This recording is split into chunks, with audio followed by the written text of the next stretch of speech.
10 des 11 joueuses qui ont remporté la finale de la Coupe du Monde il y a presque 2 ans maintenant. Ouais, l'équipe est au complet, donc hâte de voir. On a Megan qui avait très peu joué, Megan Rapinoe qui avait très peu joué ces temps-ci. Elle est de retour. On a également Morgan. Être important, Laura, c'est évidemment l'expérience. On en a parlé.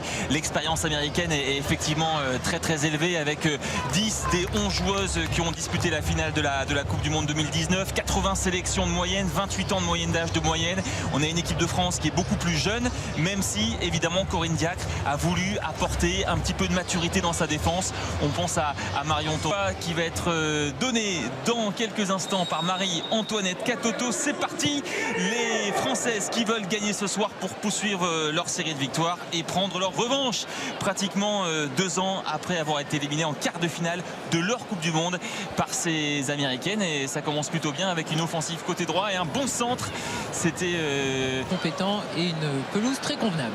Avec un premier ballon là pour Megan Rapinoe qui avait été sollicitée sur son côté gauche. Finalement, ça a pu être récupéré par vision de jeu, elle joue simple. Le centre de Rapinoe avec Alex Morgan dans la surface de réparation. Elle est bousculée et ce sera un penalty après à peine 4 minutes de jeu. Alex Morgan qui s'écroule dans la surface de réparation française. On va revoir ce mouvement. C'est initié côté gauche avec Alex Morgan qui centre du pied gauche. A priori, pas trop de danger et peut-être un retour fautif d'Aïssatou Tounkara. Lors du match entre la Suède et les États-Unis, match qui s'est soldé par un score d'un partout. Elle est face à Pauline Perrault-Magnin, Megan Rapinoe. C'est parti et c'est transformé. Ouverture du score donc pour les Américaines après à peine 6 minutes. Ouverture du score donc de la star Megan Rapinoe qui n'a pas tremblé sur ce penalty. Non, elle n'a pas tremblé. C'est vrai que ça rappelle un peu le mondial. Lorsqu'au quart de finale on prend ce but très rapide, ça a été un moment court, mais voilà, elle est de retour pour les Jeux Olympiques. Le centre de Morgan, la reprise de Kristen Press, ça passe juste au-dessus. Elle a le sourire, Kristen Press, mais là il y avait vraiment l'occasion de marquer un deuxième but. L'équipe de France qui est en difficulté dans ce début de match. C'est vrai que les Américaines mettent beaucoup de vitesse et on savait qu'on les attendrait sur le côté. Porté sur le score de 2 buts à 1. Exactement, Karine, les Américaines qui sont plutôt à l'aise face aux Françaises et Megan Rapinoe plus particulièrement. On se souvient avec Torrent, le centre de Torrent et c'est Kelly O'Hara qui a pu écarter le danger, mais il y avait de toute façon un pied levé d'Elisa D'Almeida. Et dans les pieds de Kristen Press avec un excellent centre pour Megan Rapinoe.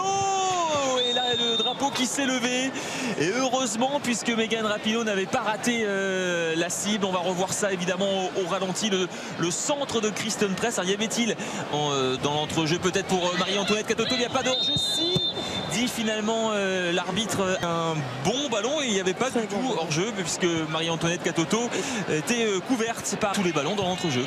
Et oui, on le voit en plus, elles appuient énormément sur les côtés. Elles savent qu'il va falloir déranger. Des Lyonnaises, elle l'avait bien fait, il faudrait qu'elle le fasse également là. Exactement, c'est vrai que c'est un ballon pour Morgan et c'est le 2-0. C'est le 2-0 et quelque part c'est fort logique avec Alex Morgan qui a été trouvé dans la surface de réparation. Et à la 17e minute, les Américaines prennent 2 buts d'avance, 2-0 pour les Américaines avec ce mouvement remarquable. Un ballon qui a été récupéré par Rose Lavelle qui a trouvé Alex Morgan à la limite du hors-jeu et derrière c'est un jeu d'enfant pour l'attaquante à la 6e minute. Allez, les Françaises qui doivent se reprendre avec Dali. Voilà. Cara et D'Almeida monté, c'est vite joué, une tête française, c'était bien joué là. La tête de Marie-Antoinette Katoto et la déviation d'Alissa Naher. Voilà la première occasion française. Très très bien joué en fait là. Voilà, ballon très bien tapé puis Marie Katoto elle rentre dedans.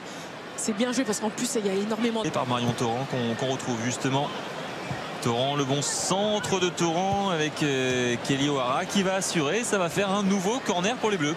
Et oui, pas évident pour Kelly O'Hara. Elle le dégage parce qu'elle ne sait pas ce qui... Press qui va donner à Julie Hertz. Pourquoi pas une frappe? Elle était puissante cette frappe de Julie Hertz. Elle vient passer seulement à quelques centimètres au-dessus de la transversale de Pauline Perrault-Magnin. Elle a même touché la transversale, on a entendu. C'est Megan Rapinoe sur le côté gauche, le centre de Rapinoe et il y avait encore une fois une situation de hors-jeu pour l'ancienne attaquante de l'Olympique lyonnais. Voilà ce petit bijou d'extérieur pied droit de Megan Rapinoe. Il va rentrer dans la surface de réparation. La frappe de Crystal Dunn et la magnifique parade de Pauline Perrault-Magnin. Encore une fois, un joli mouvement américain. Et la magnifique claquette là, de Pauline Perrault-Magnin qui empêche un naufrage encore plus important pour l'équipe de France. C'est bien joué. Au niveau des 30 mètres, côté gauche. C'est bien enroulé. La sortie de Pauline Perrault-Magnin là, qui va pouvoir assurer, rassurer sa défense et relancer. Ouara qui est passé. Possibilité de centre pour les Américaines et encore une fois Megan Rapinoe qui se jette au niveau de la ligne des 6 mètres et une Pauline Perrault-Magnin extrêmement vigilante pour empêcher un 3e but. On la voit sur l'action, hein. Ce centre là ça part quand même du côté d'Eugénie, elle est passée mais à ce moment là il faut que ce soit F qui aille beaucoup plus à... C'est bien joué ce ballon entre deux, hein, là. Le Sommer, le bon centre et la tête là de Marie-Antoinette Katoto. Ça sera un corner. Ça sera un corner après ce joli mouvement collectif français. On a vu un bon centre qui a été touché par Sauerbrunn qui a été contrainte de mettre ce ballon au-dessus de cette transversale. Une bonne seconde période, merci.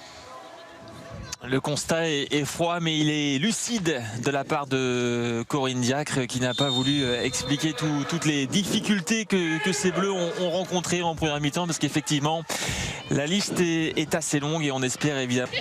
Au niveau des 20 mètres, Rapinoe la retrouve, la frappe de Rapinoe et encore une fois un très joli arrêt de la part de Pauline Perrault-Magnin, mais ça commence un petit peu sur les mêmes auspices qu'en première mi-temps avec des Américaines qui se montrent très dangereuses d'entrée.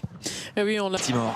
La révélation de ce rassemblement, Sandy Baltimore, la parisienne qui va essayer de centrer le ballon qui a été accélération de Sandy Baltimore qui a pris son adversaire de vitesse. Le centre de Baltimore, il était vicieux ce centre avec la déviation là d'Alissa Naher qui a été mise en difficulté par ce lob de Sandy Baltimore.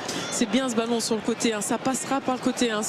Les mettre en danger avec Kelly O'Hara voilà, qui est pris dans le dos mais le bloc des Bleus avec Kelly O'Hara.